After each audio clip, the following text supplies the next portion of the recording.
In the grand arena of life, every man faces his own unique seasons, times of triumph, struggle, growth, and reflection.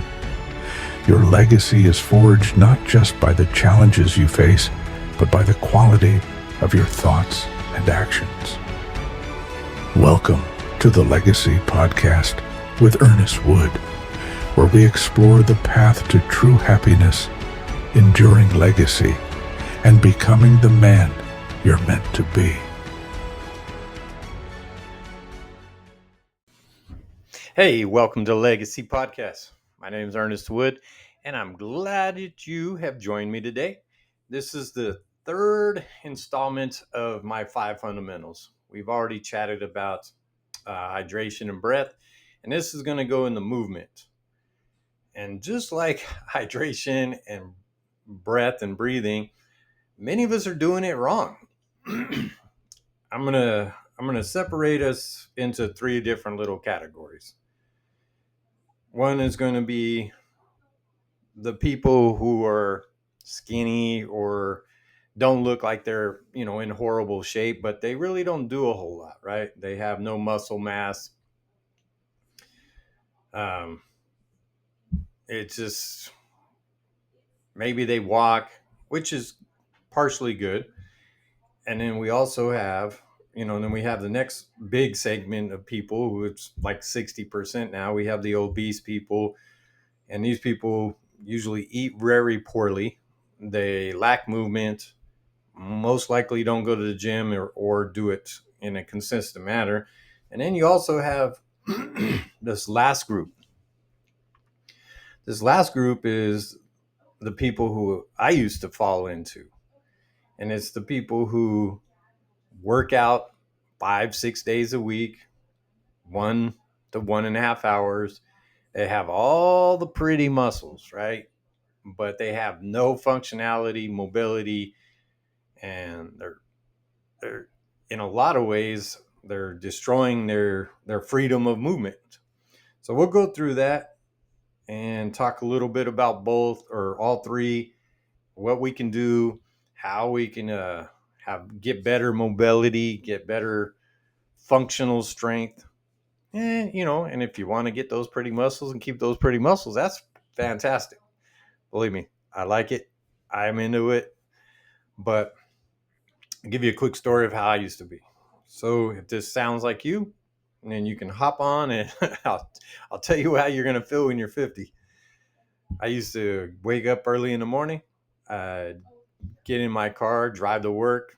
I'd sit at work most of the day, getting back in my car, drive home or to the gym, and then I'd work out for an hour, hour and a half. I'd bust my ass, I'd sweat, I'd build good, strong muscles. Just to give you kind of where I was at, my three lift, my bench press, squat, and deadlift, I weighed around 205 to 210, and it was just over 1,400, which puts me, I think, like in a master category, top 10, 15% of all people. So I was, I felt like I was in really good shape, but I had serious lack of mobility. My shoulders, I can't reach straight overhead. Most of the time I couldn't even scratch my own butt or wipe my own ass. And then like chasing the kids around, dude, I'd be wore out in just like 15-second sprint. I'd be done. Same thing. If I went and played basketball 2 or 3 times up and down the court, I was bent over, ready to die. And I want to say there's a lot of people that fall into that same thing. And that's what if you look at the overall numbers, the average man or person in America today sits for more than 10 hours. We get less than 4,600 steps. And why the step thing is important, because right around 5,600 steps, 5,700 steps, the body actually gets some hormone drops. You get some extra testosterone, you get a cortisol flush, a spiking serotonin, dopamine, And we don't ever even get there for the natural thing that our body does to happen.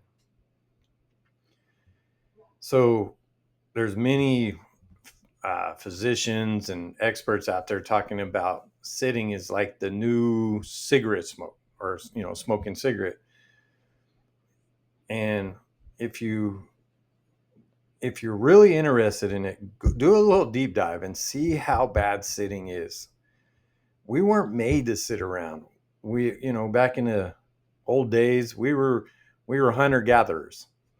Our body was is it's in perfect function to crawl, climb, run, throw, walk, um, lift, carry heavy objects.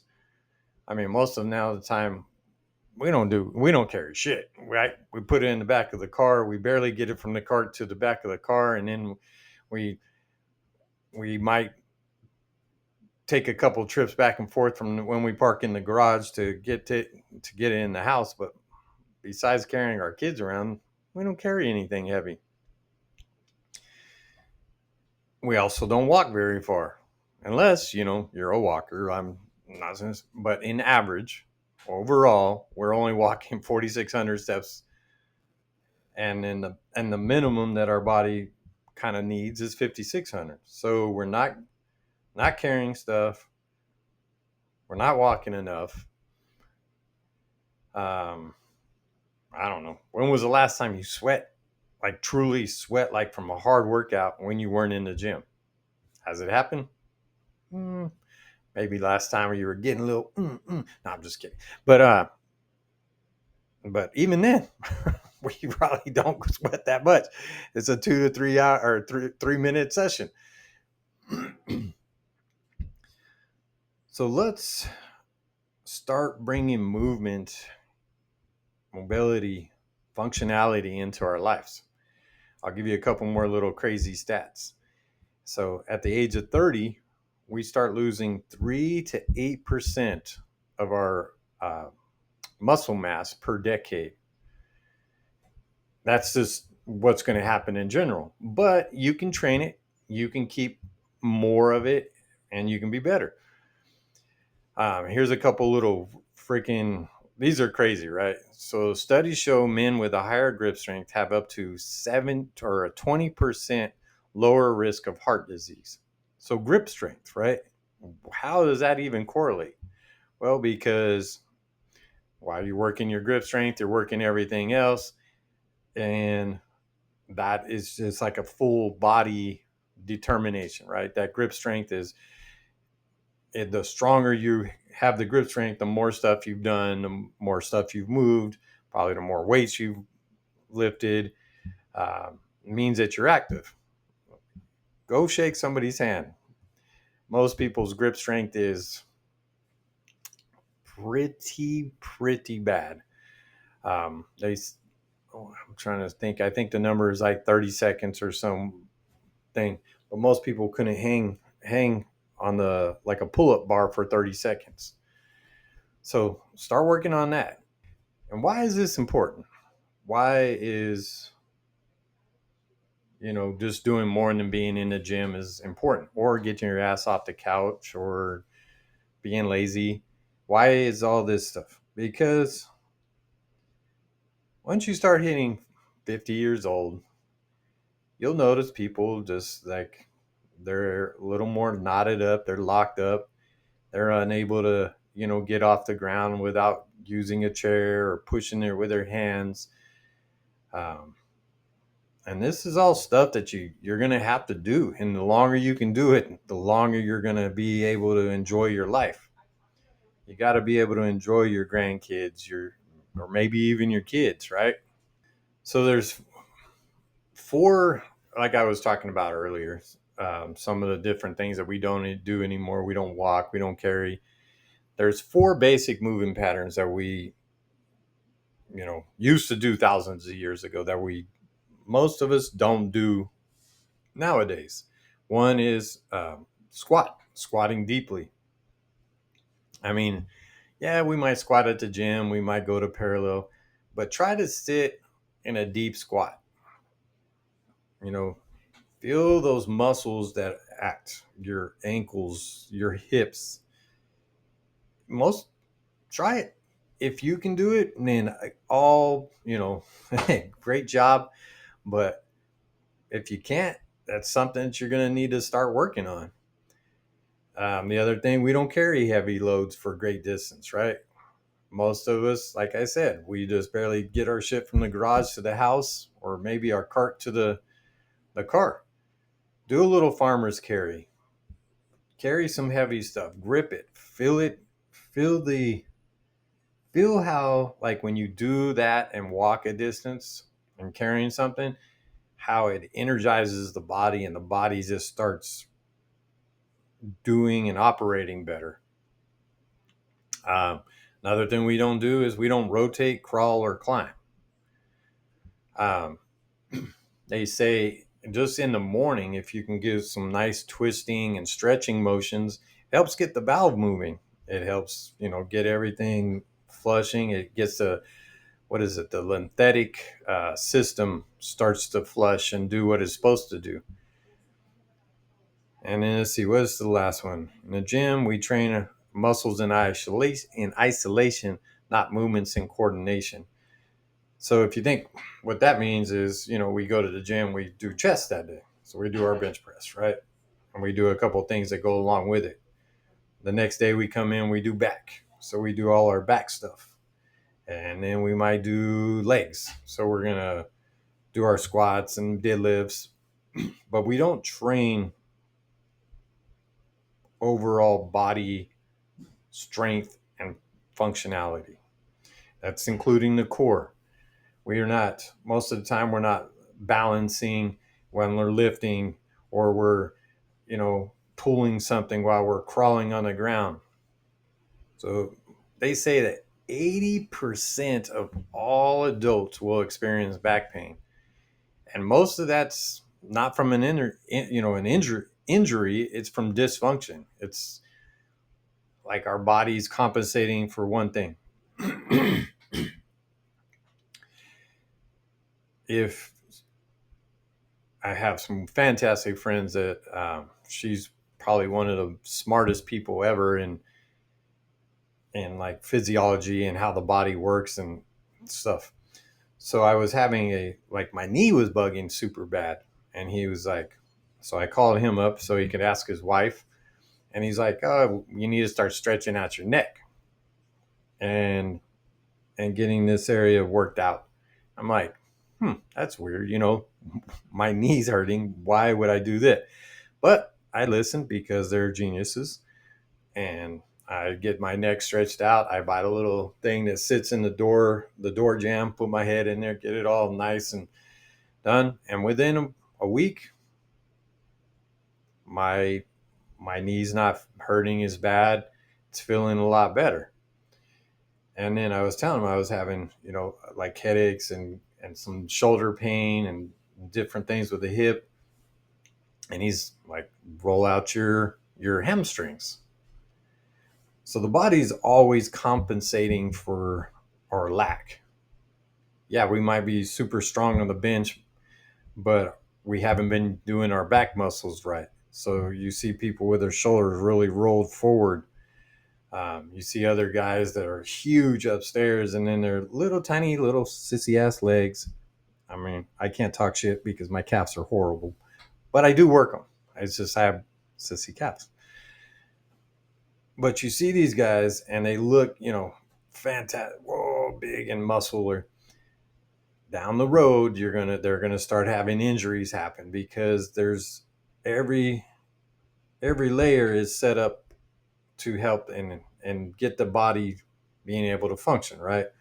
Your wrist, or we'll start at the ankle, right? Your ankle does all the little thing. Your knee only goes this way. Your hips go everywhere.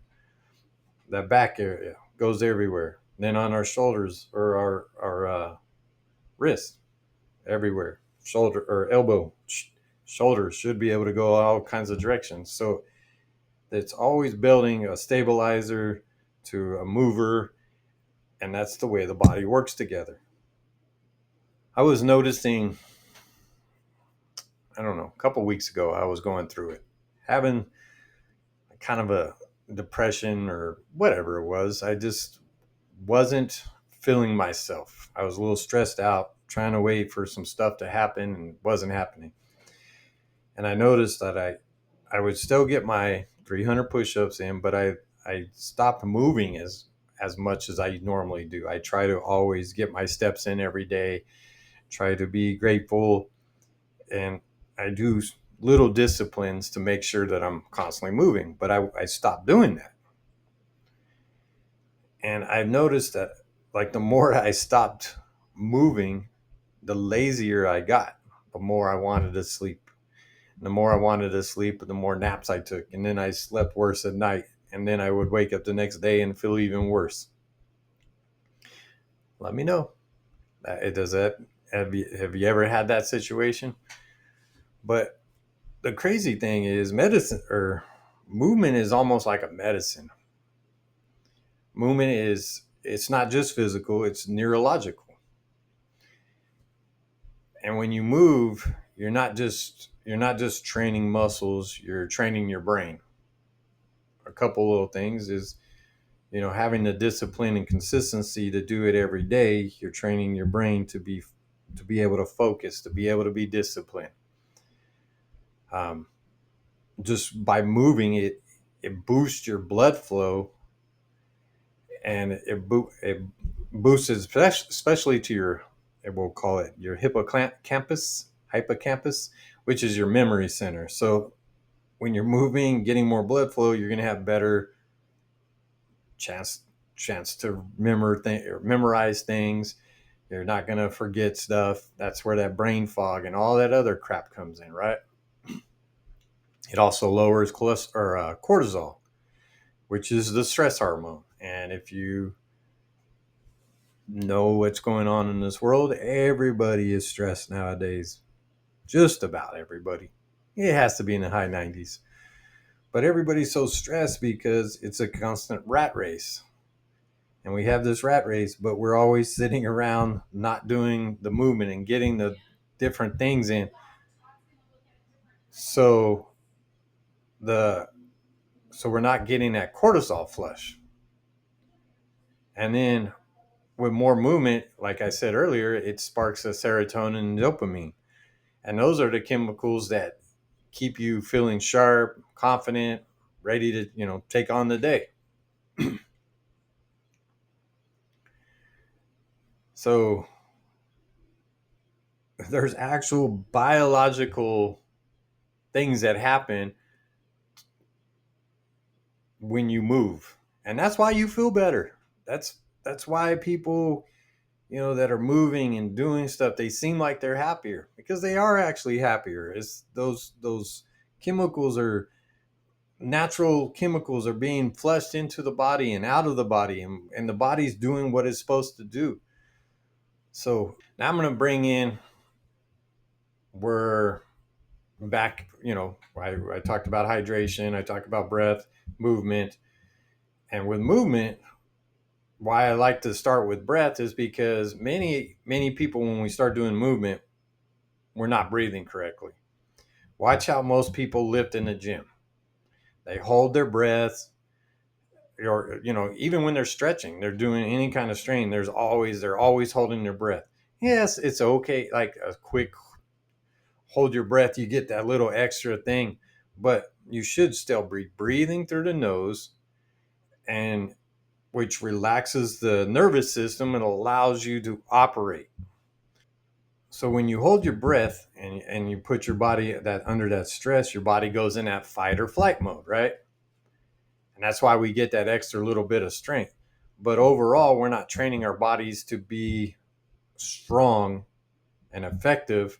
It's teaching it to, again, always living in stress and trying to compensate for not, or just compensate for being in that fight and flight mode, right? Learning how to breathe properly while you work out is kind of like, if you've ever operated an old computer and it's super slow and it takes it forever to do stuff right. It's kind of like upgrading that software system and and having that fast computer. Because when you stop, you're going to stop redlining yourself, and you're going to operate smoothly, and the body just starts doing what it's supposed to do. The body is set up for us to walk miles upon miles, carry heavy shit, crawl through stuff, climb. And the different hormones that are allowed to drop and do its thing, when you put yourself in that correct situation, you just feel better. So there's three different, I'm going to go like, we'll just call it three pillars, right? To reclaim movement freedom. One is strength that you can actually use, not just the bench press numbers or your squat numbers. I'm talking about strength that shows up when you carry, like when you're carrying your groceries. You can carry everything in one trip, or you lift your kids overhead, or help your buddy move a couch without blowing out your back. And there's two, which is mobility that frees you. Strength is useless if you don't have access through, like the full range of motion. Hips, shoulders, and the spine are the big three. Keep them moving and keep them independent, or keep your independency, I should say. I know my hips are pretty good. My spine is good now that I've fixed a lot of stuff. My shoulders are horrible, so I'm constantly trying to work on getting shoulder mobility.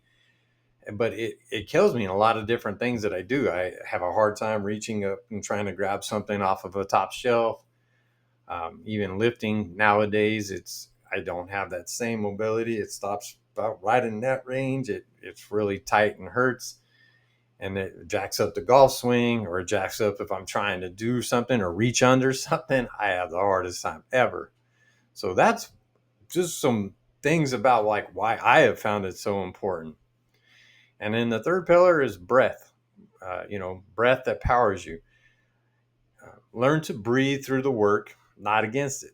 Try nasal breathing during your next workout. I tell this story often. Is the Spartans used to train their young lads that they're getting growing up and getting to be badass Spartan warriors, to hold a glass of water or a mouthful of water while they did their 10K run. They had to come back and spit out that same amount of water, which meant they had to breathe through their nose the entire time. But I've been really training hard lately to, like when I work out, is just to breathe through the nose. And what I've noticed is recovery is so much faster. You can recover a lot quicker. You can bring that heart rate down a little easier, and the body just seems to respond better. I used to horrible. Again, I was the mouth breather guy. Every single rep, every set everything was through the mouth. But the more I've focused and was conscious of this breathing and what it actually helps the body do, it is very vital. I'm going to give you a little 15-minute workout that, if you start implementing it into your life, even even going to the gym, you can still do this stuff. Besides that, do it in the morning before you go to work, or if you work out in the morning, do it in the evening before you go to bed. And like I said, it's about 15 minutes. It doesn't take a whole lot of freaking time. It's 5 movements, 1 minute each, and then you repeat them 3 times. One is crawling, forward and backwards. This lights up your hips, your shoulders, your core, coordinating like nothing else, right? So you can crawl I do it with on my hands and my toes, like they call it a leopard crawl. So I'll go back and I'll go back and forth. And you can just feel everything lighting up on that. The other one is going to be hip openers, a 90-90 transition. So you get down in a position where your legs are 90 degrees in front of you, and then the other one is 90 degrees out to the side. And then you'll transition to flip and flop back and forth. This opens up that hips area. and keeps that low back. It seriously helps out with the low back stuff. The next one is a push up to down dog. So you do your push up, and then you're gonna squeeze it back to a down dog. I'm gonna put a couple pictures in on during the podcast, or when I get this out and edit it, it'll have some pictures in there for you guys. Lunges with a rotation trains your balance, your core stability, and gets that spinal rotation in there. So you lunge, and then you'll rotate over that front knee. Farmer's carry, that's the one I was harping on earlier. Grab something heavy, walk tall, breathe through your nose. This builds your grip strength, your posture, your core. And it's all in one easy movement of just walking around. So you take those 5, 1 minute at a time, 1 minute, and just do 3 rounds, 15 minutes a day. It'll change how you feel. I can guarantee it. Even if you are in fantastic shape, unless you've been working on some of those flexibility things, you're gonna be shocked at how much it actually does help. So how many of you, you drive your car, or you've taken a flight and you've sat for more like an hour or 2 hours, right? And when you get out, how much pain or how much tightness is in those hips, your body, and everything, right? You're just locked up, and you gotta, and you feel everything loosening up, and it takes you forever to get loosened up. Well, if you are that person, get on those 5 things, do that, and then next time you go on a trip, you're gonna be like, holy crap, this is awesome. You're gonna feel the difference. So here's my challenge to you. Do the 15-minute daily movement, the 15 things for the next 7 days. Notice how you feel, in your energy, your mood, and your confidence. And if it changes anything in your life by just 1%, just imagine how that would help you feel doing it 7 weeks from now, 7 months, 7 years. Okay? That's my challenge, is get moving, but do some functional movement. And thank you for tuning in. Hope you enjoyed it. Hope you learned something, and have a great day.